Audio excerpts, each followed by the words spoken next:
ರಾಜ್ಯಾದ್ಯಂತ ನಮ್ಮ ಬೆಂಗಳೂರಿನ ಹಲಸೂರು ಕೆರೆಯಲ್ಲಾಗ್ತಾ ಇರುವಂತಹ ಅಣಕು ಪ್ರಯೋಗದ ದೃಶ್ಯವನ್ನ ನೀವು ನೋಡ್ತಾ ಇದ್ದೀರಿ. ಒಂದು ವೇಳೆ ತುರ್ತು ಪರಿಸ್ಥಿತಿ ಎದುರಾದ, ಯುದ್ಧದ ಸಮಯ ಎದುರಾದಂತಹ ಸಂದರ್ಭದಲ್ಲಿ ಹೇಗೆ ನಮ್ಮನ್ನ ನಾವು ರಕ್ಷಿಸಿಕೊಳ್ಳಬಹುದು ಅನ್ನೋದರ ತರಬೇತಿ ಆಗ್ತಾ ಇದೆ. ಬೆಂಕಿ, ಅಗ್ನಿ ಅವಘಡಗಳು ಸಂಭವಿಸಿದಂತಹ ಸಂದರ್ಭದಲ್ಲಿ ಕಟ್ಟಡದಿಂದ ಜನರನ್ನ, ಸಾರ್ವಜನಿಕರನ್ನ ಹೇಗೆ ರೆಸ್ಕ್ಯೂ ಮಾಡಲಾಗುತ್ತೆ ಅನ್ನೋದನ್ನ ಈ ಪ್ರಯೋಗದ ಮೂಲಕ ತೋರಿಸಿಕೊಡಲಾಗ್ತಾ ಇದೆ. ಬೆಂಗಳೂರಿನ ಹಲಸೂರು ಕೆರೆ ಬಳಿ ನಡೀತಾ ಇರುವಂತಹ ಮಾಕ್ ಡ್ರಿಲ್ ನ ನೇರ ಪ್ರಸಾರದ ದೃಶ್ಯ ಇದು.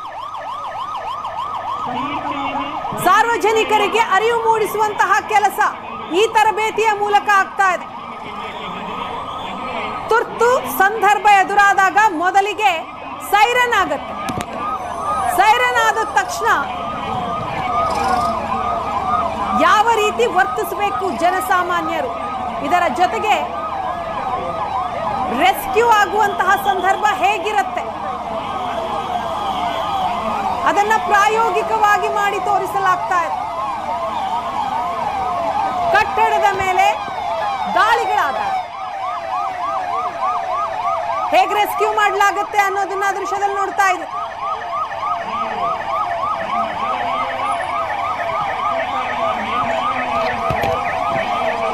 ಈಗಾಗಲೇ ಆಪರೇಷನ್ ಸಿಂಧೂರ್ ಮೂಲಕ ಭಾರತ ಪ್ರತ್ಯುತ್ತರವನ್ನ ಕೊಟ್ಟಾಗಿದೆ. ಇದಕ್ಕೆ ಶತ್ರು ದೇಶದಿಂದ, ಪಾಕಿಸ್ತಾನದಿಂದ ಯಾವ ರೀತಿಯ ರಿಯಾಕ್ಷನ್ ಬರುತ್ತೆ ಗೊತ್ತಿಲ್ಲ. ಎಂತಹ ಸ್ಥಿತಿ ಎದುರಾದರೂ ಕೂಡ ಅದನ್ನ ಫೇಸ್ ಮಾಡೋದಕ್ಕೆ ನಾಗರಿಕರು ಕೂಡ ಅಲರ್ಟ್ ಆಗಿರಬೇಕು. ಹಾಗಾಗಿನೇ ಈ ತರಬೇತಿಯನ್ನ ನೀಡಲಾಗ್ತಾ ಇರುವಂಥದ್ದು. ತುರ್ತು ಪರಿಸ್ಥಿತಿಯ ಸಮಯದಲ್ಲಿ ಸೈರನ್ ಮೊಳಗೋದು ಮಾತ್ರ ಅಲ್ಲ, ಯುದ್ಧ ಸಮಯದಲ್ಲಿ ಎದುರಾಗಬಹುದಾದಂತಹ ಸವಾಲುಗಳನ್ನು ಹೇಗೆ ನಿಭಾಯಿಸಬೇಕು, ಯಾವ ರೀತಿಯಲ್ಲಿ ಅದನ್ನು ಹ್ಯಾಂಡಲ್ ಮಾಡಬೇಕು ಅನ್ನೋದನ್ನ ಸಾರ್ವಜನಿಕರಿಗೆ ಈ ರೀತಿಯ ತರಬೇತಿಯ ಮೂಲಕ ಹೇಳಿಕೊಡಲಾಗ್ತಾ ಇದೆ.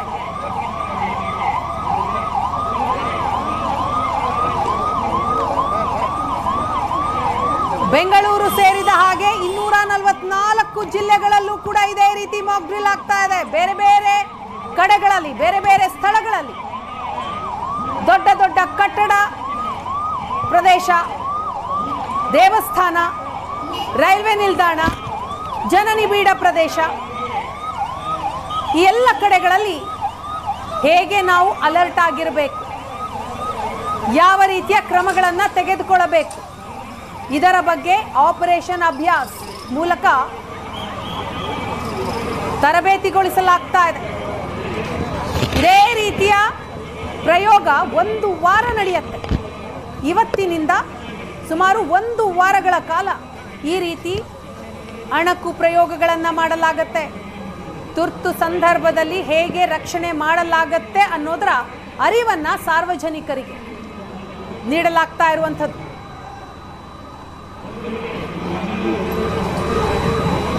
ಕಟ್ಟಡದಲ್ಲಿ ಸಿಲುಕಿಕೊಂಡಾಗ ರಕ್ಷಣಾ ಸಿಬ್ಬಂದಿ ಹೇಗೆ ಕೆಲಸ ಮಾಡ್ತಾರೆ, ಹೇಗೆ ಅವರನ್ನು ರಕ್ಷಿಸ್ತಾರೆ ಅನ್ನೋದನ್ನ ಪ್ರಯೋಗದ ಮೂಲಕ ಇಲ್ಲಿ ತೋರಿಸಲಾಗ್ತಾ ಇದೆ. ಮಕ್ಕಳಿರ್ಬೋದು, ವಯೋವೃದ್ಧರಿರ್ಬೋದು, ಕಟ್ಟಡದಲ್ಲಿ ಸಿಲುಕಿಕೊಂಡಂತಹ ಸಂದರ್ಭದಲ್ಲಿ ಅವರ ರಕ್ಷಣೆ ಹೇಗೆ ಅನ್ನೋದನ್ನ ಪ್ರಾಯೋಗಿಕವಾಗಿ ತೋರಿಸಲಾಗ್ತಾ ಇದೆ. ಬೆಂಗಳೂರಿನ ಹಲಸೂರು ಕೆರೆಯಲ್ಲಾಗ್ತಾ ಇರುವಂತಹ ಮಾಕ್ ಡ್ರಿಲ್ ನ ದೃಶ್ಯ ಇದೆ. ಮಿಸೈಲ್ ದಾಳಿ ಇರ್ಬೋದು, ಅಗ್ನಿ ಅವಘಡಗಳಿರ್ಬೋದು, ಉಗ್ರರು ದಾಳಿ ಮಾಡಿದಂತಹ ಸಂದರ್ಭದಲ್ಲಿ ಕಟ್ಟಡದ ಒಳಗಡೆ ಜನರು ಸಿಲುಕಿಕೊಂಡಾಗ ಅವರನ್ನ ರಕ್ಷಿಸುವಂತಹ ಪರಿ ಹೇಗೆ ಅನ್ನೋದನ್ನ ಪ್ರಾಯೋಗಿಕವಾಗಿ ಮಾಡಿ ತೋರಿಸಲಾಗ್ತಾ ಇದೆ. ಸುತ್ತಲೂ ಸಾರ್ವಜನಿಕರು ಇದನ್ನ ಗಮನಿಸ್ತಾ ಇದ್ದಾರೆ. ಅವರಿಗೆ ಅರಿವು ಮೂಡಿಸುವಂತಹ ಪ್ರಯತ್ನ ಆಗ್ತಾ ಇರೋದು. ಯುದ್ಧದ ದಾಳಿಯ ಸನ್ನಿವೇಶವನ್ನ ಸೃಷ್ಟಿ ಮಾಡಿ ಈ ರೀತಿಯ ಪ್ರಯೋಗ ದೃಶ್ಯದಲ್ಲಿ ನೋಡ್ತಾ ಇದ್ದೀವಿ. ಕಟ್ಟಡದ ಮೇಲೆ ಸಿಲುಕಿಕೊಂಡಂತವರು ನಮ್ಮನ್ನ ರಕ್ಷಿಸಿ ಅಂತ ಸೈನ್ ಮಾಡಿ ತೋರಿಸ್ತಾ ಇದ್ದಾರೆ ಸನ್ನೆಯ ಮೂಲಕ. ಇದೇ ರೀತಿ ಸನ್ನೆಯ ಮೂಲಕ ಎಲ್ಲರೂ ಕೂಡ ತಮ್ಮನ್ನ ತಾವು ರಕ್ಷಣೆ ಮಾಡಿಕೊಳ್ಬೇಕು ಅನ್ನೋದರ ಪ್ರಾಯೋಗಿಕ ಹಂತ ಇದು. ಯುದ್ಧದ ಸನ್ನಿವೇಶ ಸೃಷ್ಟಿಯಾದಂತಹ ಸಂದರ್ಭದಲ್ಲಿ ಯಾರ್ಯಾರು ಎಲ್ಲೆಲ್ಲಿ ಸಿಲ್ಕೊಂಡಿರ್ತಾರೋ ಗೊತ್ತಿಲ್ಲ. ಹಾಗಾಗಿ ಅದನ್ನ ರೀಕ್ರಿಯೇಟ್ ಮಾಡಿ ರಕ್ಷಣಾ ಸಿಬ್ಬಂದಿ ಹೇಗೆ ಅವರನ್ನ ರಕ್ಷಿಸ್ತಾರೆ ಅನ್ನೋದನ್ನ ತೋರಿಸಲಾಗ್ತಾ ಇದೆ. ಕಟ್ಟಡದಲ್ಲಿ ಸಿಲ್ಕೊಂಡಂಥವ್ರನ್ನ ರೆಸ್ಕ್ಯೂ ಮಾಡ್ತಾ ಇರುವಂತಹ ಪ್ರಯೋಗದ ದೃಶ್ಯ ಇದು.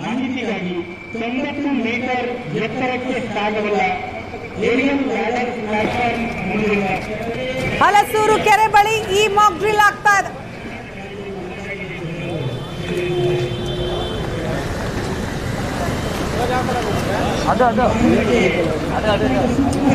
ಬೆಂಗಳೂರಿನ ಒಟ್ಟು 35 ಕಡೆಗಳಲ್ಲಾಗ್ತಾ ಇರುವಂತಹ ಅಣಕು ಪ್ರಯೋಗ.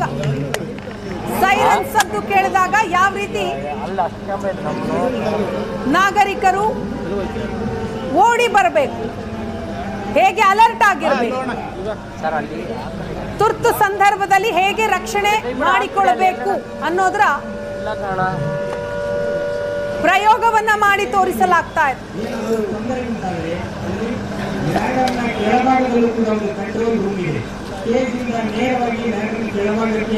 ಕಮ್ಯುನಿಕೇಟ್ ಮಾಡುವಂತಹ ವ್ಯವಸ್ಥೆ ಇದೆ. ಆ ಕೇಜಲ್ಲಿ ಗಾಡಿಯ ಈ ರೀತಿಯ ಅಣಕು ಪ್ರದರ್ಶನದ ಮೂಲಕ ಜನರಿಗೆ ಅರಿವು ನೀಡಲಾಗ್ತಾ ಇದೆ. ಕಟ್ಟಡದಲ್ಲಿ ಸಿಲುಕಿಕೊಂಡಂಥವರನ್ನ ಹೇಗೆ ರೆಸ್ಕ್ಯೂ ಮಾಡಲಾಗುತ್ತೆ ಅನ್ನೋದನ್ನ ತೋರಿಸಲಾಗ್ತಾ ಇದೆ.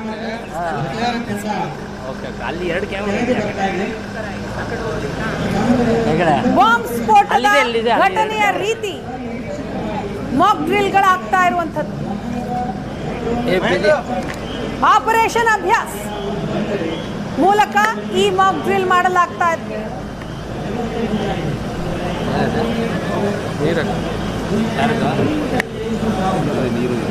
ಇಂತಹ ಸಂದರ್ಭದಲ್ಲಿ ರಕ್ಷಣಾ ಕಾರ್ಯ ಹೇಗಿರುತ್ತೆ ಅನ್ನೋದನ್ನ ದೃಶ್ಯದಲ್ಲಿ ನಾವು ನೋಡ್ತಾ ಇದ್ದೀವಿ. ಬಿಲ್ಡಿಂಗ್ ಮೇಲಿಂದ ಜನ ಕೂಗ್ಕೊಳ್ತಾರೆ, ತಕ್ಷಣವೇ ಅಲ್ಲಿಗೆ ರಕ್ಷಣಾ ಟೀಮ್ ಧಾವಿಸುತ್ತೆ, ಅವರನ್ನ ರಕ್ಷಣೆ ಮಾಡಿ.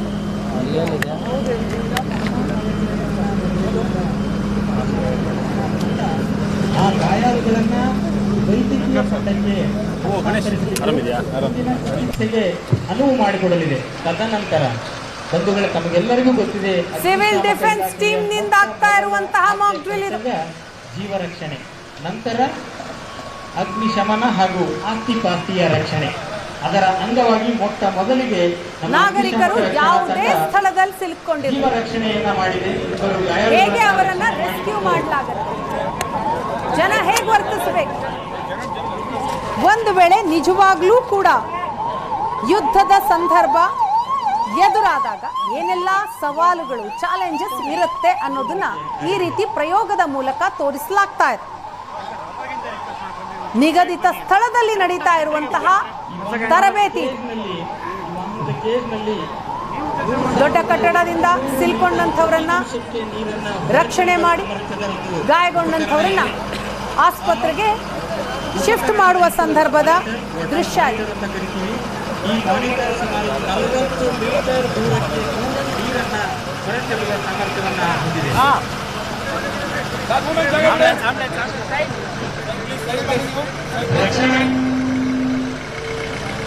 ರಕ್ಷಣಾ ಕಾರ್ಯಾಚರಣೆಯನ್ನ ನಿರ್ವಹಿಸಿದ ರಕ್ಷಣಾ ಸಿಬ್ಬಂದಿ ಇದೀಗ ಕಾರ್ಯಾಚರಣೆಯನ್ನು ಕೂಡ ತಮ್ಮ ಮುಂದೆ ಪ್ರದರ್ಶನಗೊಳಿಸಿದ್ದಾರೆ. ಏನು ಹೇಳಿ, ಅದು ಇದೇ ತಗೊಂತಾ ಇದ್ದಾರೆ, ಎರಡೂ ಒಂದೇ ಪ್ರೇಮ್ ಕೊಡಬೇಡಿ ಅಂತ ಹೇಳಿ. ಇದು ಮತ್ತೊಂದು ದೃಶ್ಯ. ಯುದ್ಧದ ಸಮಯದಲ್ಲಿ ಅಗ್ನಿ ಅವಘಡಗಳಾದಂತಹ ವೇಳೆ ಹೇಗೆ ರೆಸ್ಕ್ಯೂ ಕಾರ್ಯ ನಡೆಯುತ್ತೆ ಅನ್ನೋದನ್ನ ಪ್ರಯೋಗದಲ್ಲಿ ನೋಡ್ತಾ ಇದ್ದೀವಿ.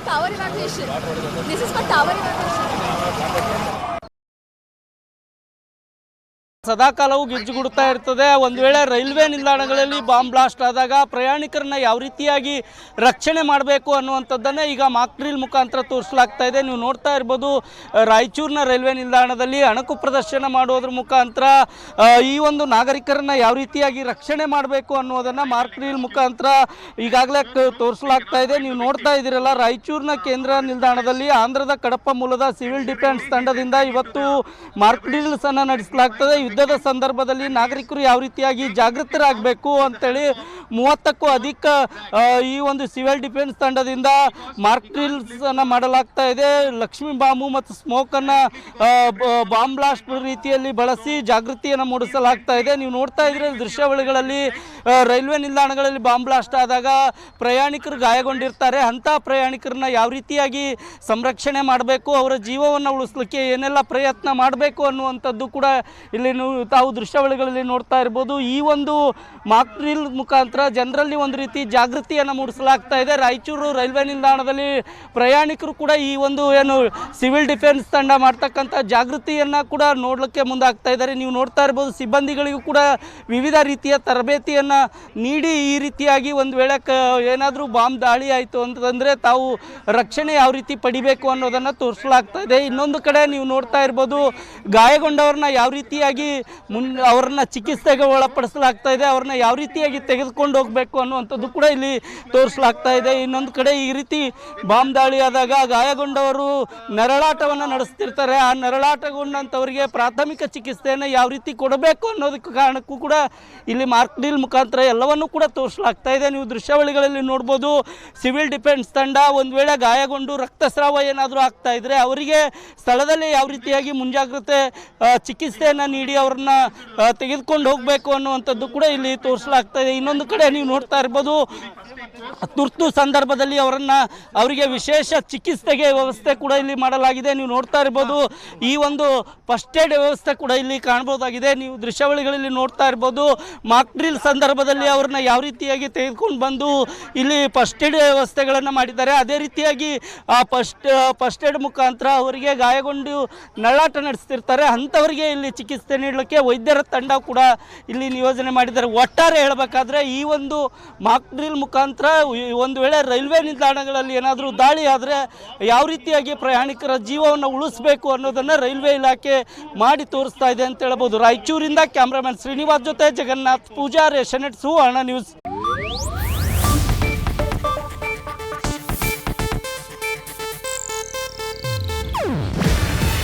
ಇದು ಏಷ್ಯಾನೆಟ್ ನ್ಯೂಸ್ ನೆಟ್ವರ್ಕ್ ಪ್ರಸ್ತುತಿ. ನೀವು ನೋಡ್ತಿದ್ದೀರಾ ಏಷ್ಯಾನೆಟ್ ಸುವರ್ಣ ನ್ಯೂಸ್.